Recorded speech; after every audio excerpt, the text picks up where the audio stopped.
पिछले भाग में आपने देखा कि राजा विक्रम सिंह ऋषि श्रृंग्याप की ली हुई परीक्षा में उत्तीर्ण हो जाते हैं। ऋषि श्रृंग्याप उन्हें शरीर शुद्धिकरण के नियमों से अवगत कराते हुए निम्न बातें उनके सामने रखते हैं। वत्स, जैसा कि मैंने तुमसे कहा था, अब वो समय है कि मैं तुम्हें वो सारे नियम बताऊं। पहले तो मैं तुम्हें इस आश्रम में रहने के कुछ नियमों और कायदे को समझा दूं, जिससे कि तुम उन पर भली भांति अमल कर सको।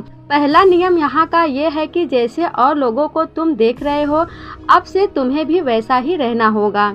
मेरा अभिप्राय यहाँ के वस्त्र नियम को लेकर है, और यहाँ का वस्त्र नियम यही है, शरीर पर एक भी वस्त्र ना होना। दूसरा, तुम्हें जल से स्नान करने से पहले अपने शरीर पर मिट्टी का लेप लगाना होगा।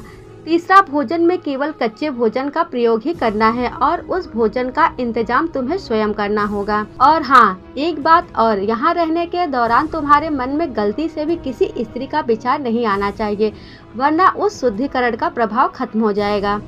अब उस शुद्धिकरण की प्रक्रिया के कुछ नियम हैं, तुम्हें बताता हूँ। ये नियम 5 प्रकार के हैं। पहला, मिट्टी योग साधना। इस साधना में तुम्हारे शरीर को मिट्टी से पूरी तरह से ढक दिया जाएगा, जिसमें तुम्हें अपनी श्वास को तब तक रोके रखना होगा जब तक तुम उस मिट्टी के भीतर रहोगे। दूसरा, पशु सेवा साधना। इस साधना में तुम्हें पशुओं में सबसे पवित्र पशु गाय माता की पूजा और उनकी सेवा करनी होगी। तीसरा, सूर्य साधना। इस साधना में तुम्हें एक पैर पर खड़े होकर सूर्य की आराधना करनी होगी। चौथा, अग्नि साधना। इस साधना में तुम्हें मेरे द्वारा बोले गए कुछ खास तरह के मंत्रोच्चारण के साथ अग्नि की पूजा करनी होगी। पांचवा, मौन साधना। ये साधना सबसे कठिन साधना है। इस साधना के दौरान तुम्हें कुछ भी बोलने की इजाजत नहीं होगी। ये साधना इसलिए सबसे कठिन है क्योंकि ये साधना तुम्हारे प्रतिदिन के क्रियाकलापों में शामिल होगा। तुम जब तक यहाँ रहोगे, अगले 3 मास तक मौन अवस्था में रहोगे। अब इस शरीर शुद्धिकरण के होने वाले लाभ भी मैं तुम्हें बता देता हूँ। इस प्रक्रिया के ये लाभ हैं कि इस प्रक्रिया से तुम्हारा शरीर और तुम्हारी आत्मा दोनों पवित्र हो जाएंगे, जो तुम्हें किसी भी बुरी शक्ति से सामना करने में तुम्हारी सहायता करेंगे। दूसरा लाभ यह है कि अगर तुम पर किसी बुरी शक्ति का आक्रमण होता है तो उसमें तुम्हारे शरीर पर आघात जरूर होगा, लेकिन तुम्हारी आत्मा पर उस आघात का असर नहीं होगा, अर्थात तुम्हारी आत्मा तुम्हारे शरीर के नियंत्रण में रहेगी। तीसरा ये कि तुम्हारी मृत्यु होने के पश्चात भी अगर तुम्हारे शरीर को सुरक्षित स्थान पर रख दिया जाए तो एक लंबे समय के पश्चात भी उसे जीवित किया जा सकेगा, वो भी उसी आयु के साथ जिस आयु में तुम्हारी मृत्यु हुई थी। और इतना ही नहीं, इस क्रिया को अगर निरंतर जारी रखा जाए तो व्यक्ति की आयु दीर्घायु होने के साथ ही उसकी युवा अवस्था ज्यों की त्यों बनी रहती है, जिसके कई उदाहरण तुम्हारी आंखों के समक्ष हैं। क्या तुम हम में से किसी की सटीक आयु बता सकते हो? विक्रम सिंह ऋषि श्रृंगाप का ये प्रश्न सुन विस्मय से भर उठते हैं और एक बार अपनी नजर ऋषि श्रृंगाप और उनके प्रत्येक शिष्यों पर डालते हैं, परंतु उनसे इस संबंध में कोई भी सटीक उत्तर देते नहीं बनता। ऋषि श्रृंगाप मुस्कुराते हुए विक्रम सिंह से कहते हैं, इसमें तुम्हारी गलती नहीं है वत्स। हमें देखकर कोई भी व्यक्ति हमारी आयु को लेकर धोखा खा सकता है। तुम्हें जानकर आश्चर्य होगा कि मेरी आयु इस वक्त 500 वर्ष की है और मेरे इन शिष्यों में कोई भी ऐसा नहीं जिसकी आयु 200 वर्ष से कम हो। ऋषि श्रृंगाप की बात सुनकर विक्रम सिंह चकित होते हुए बोलते हैं, ऋषिवर, ये तो वास्तव में अकल्पनीय, अविश्वसनीय और अद्भुत है।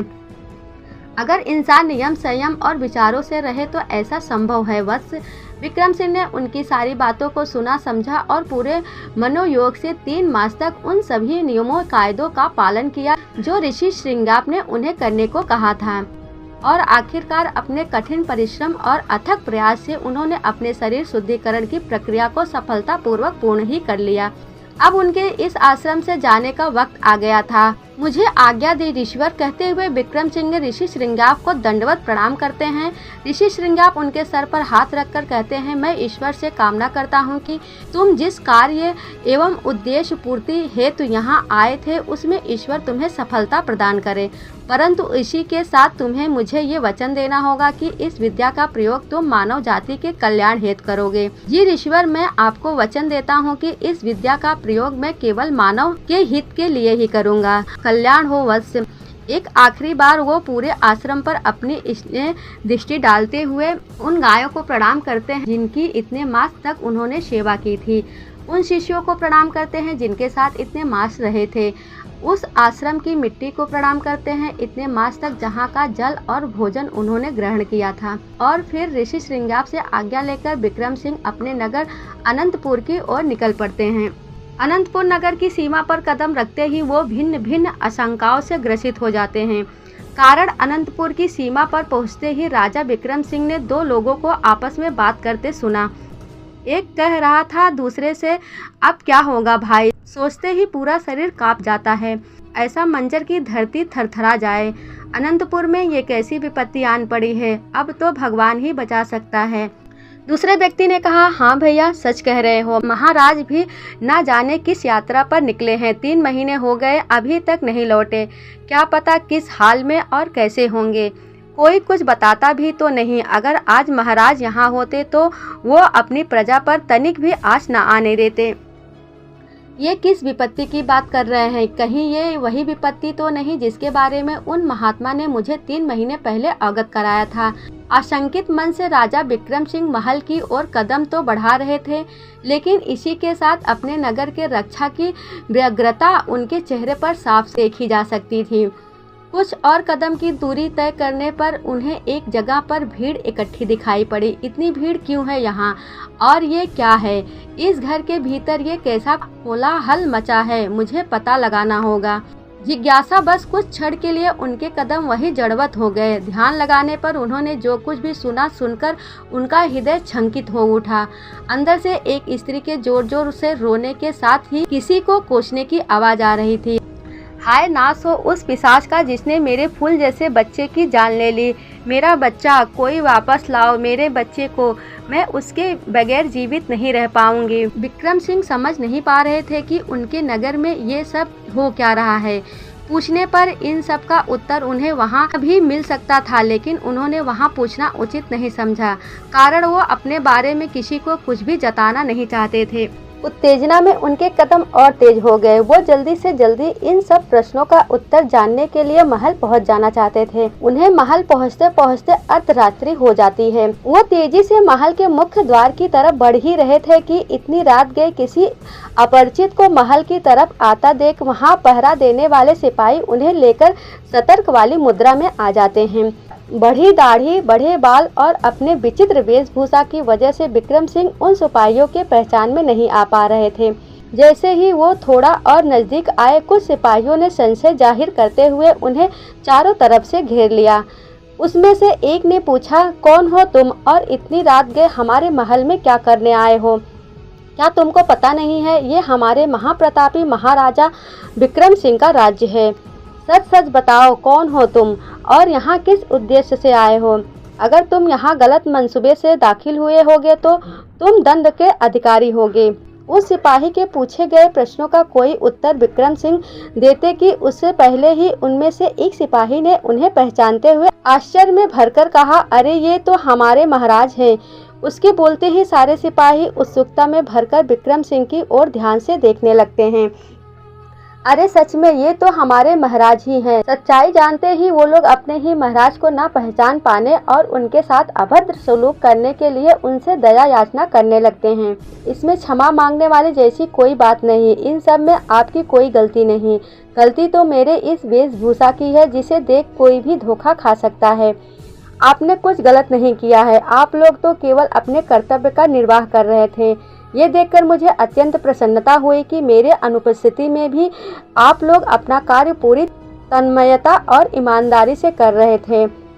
आप लोग क्षमा के नहीं अपितु पुरस्कार के हकदार हैं। कल दरबार में मैं आप सबको आपकी इस ईमानदारी के लिए आपको पुरस्कृत करूंगा।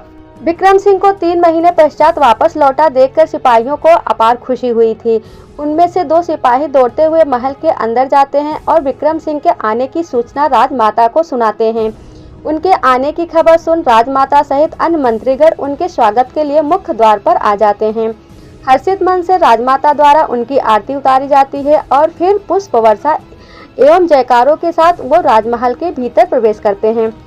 विक्रम सिंह ने आते समय रास्ते में जो कुछ भी अनुभव किया था उसकी सच्चाई जानने को लेकर वो अधीर तो बहुत थे, लेकिन रात्रि अधिक हो जाने की वजह से वो इस वक्त इस बारे में किसी से कुछ भी पूछना उचित नहीं समझ रहे थे। कुछ क्षण राजमाता से कुशल क्षेम करने के पश्चात वो विश्राम करने के इरादे से अपने शयन कक्ष में आ जाते हैं। यात्रा में थके होने के बावजूद उनकी नजरों से नींद नाराज हो गई थी। बार बार एक ही दृश्य उनकी आंखों के सामने से होकर गुजर रहा था और वो दृश्य था उस स्त्री का जिसके करुणा रुदन ने विक्रम सिंह को विचलित कर दिया था, जिसका ममत्व चीख चीख कर उनसे अपने बच्चों को बचाने की गुहार लगा रहा था। उसके बच्चे को किसने मारा होगा, वो किसकी बात कर रही थी? इतनी निर्दयता से कोई किसी की जान भला क्यों लेगा? ये क्या रहस्य है? कुछ समझ में नहीं आ रहा है। अधिक थकावट की वजह से विचारते विचारते उन्हें कब नींद आ जाती है उनको खुद को भी पता नहीं चलता। दूसरे दिन सुबह महल में शंखनाद की आवाज़ प्रजा के कौतूहलता का विषय बन जाती है। लोग आपस में बातें करने लगते हैं, ये शंखनाद कैसा, महल में कैसी और किस बात की खुशियां मनाई जा रही है। यहाँ प्रजा त्राय त्राय कर रही है और मंत्री शिवराज चौहान को प्रजा के हित से कोई सरोकार ही नहीं है। सही कह रहे हो काका, इस वक्त ऐसी स्थिति में अगर हमारे महाराज यहाँ होते तो वो अब तक अपनी प्रजा के लिए अवश्य ही कुछ न कुछ कर चुके होते। ये बात समझ से परे है कि ऐसा क्या आवश्यक कार्य आन पड़ा कि महाराज को इतने मास के लिए अपने ही नगर से दूर होना पड़ा। इसके पहले तो ऐसा कभी नहीं हुआ था। हाँ भैया, विचारने वाली बात है ये। अब देखो ना, उधर महाराज का जाना और इधर अनंतपुर के वासियों पर विपत्तियों का पहाड़ टूटना, जैसे विपत्ति भी महाराज के निकलने का राह तक रही हो।